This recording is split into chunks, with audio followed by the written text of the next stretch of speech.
நமஸ்தே, hi all. எங்களோட சேனல்ல நாங்க பொடி இட்லி அப்படிங்கிற ரெசிபி அப்லோட் பண்ணியிருக்கோம்.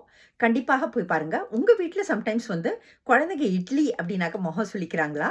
ஸோ அவங்களுக்கு இந்த மாதிரியான பொடி இட்லியா நீங்க பண்ணி குடுத்தீங்கன்னா, டெஃபினட்டா ஒ இன்னும் கொஞ்சம் கேட்டு சாப்பிடுவாங்க அப்படிங்கிறது எங்களோட சஜஷன். நாங்க நெறைய ட்ராவல் பண்றச்சே இந்த பொடி இட்லிங்கிறது வேரியஸ் ரெஸ்டாரண்ட்ஸ்ல சாப்பிட்டுருக்கோம்.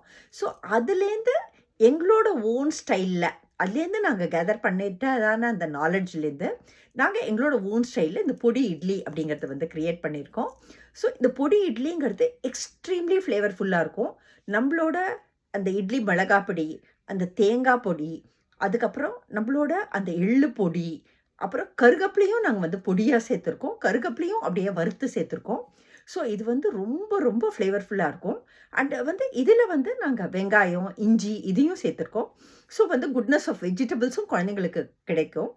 அண்ட் நீங்க டிஃபன் பாக்ஸ்க்கு பேக் பண்றீங்கன்னா, இட்லியா பேக் பண்றத விட, இந்த மாரி பொடி இட்லியா பேக் பண்ணீங்கனாக்கா, much more flavourful and much more nutritious and easy to pack. And குழந்தைங்களும் அந்த ஃப்ளேவர ரொம்ப விரும்பி சாப்பிடுவாங்க.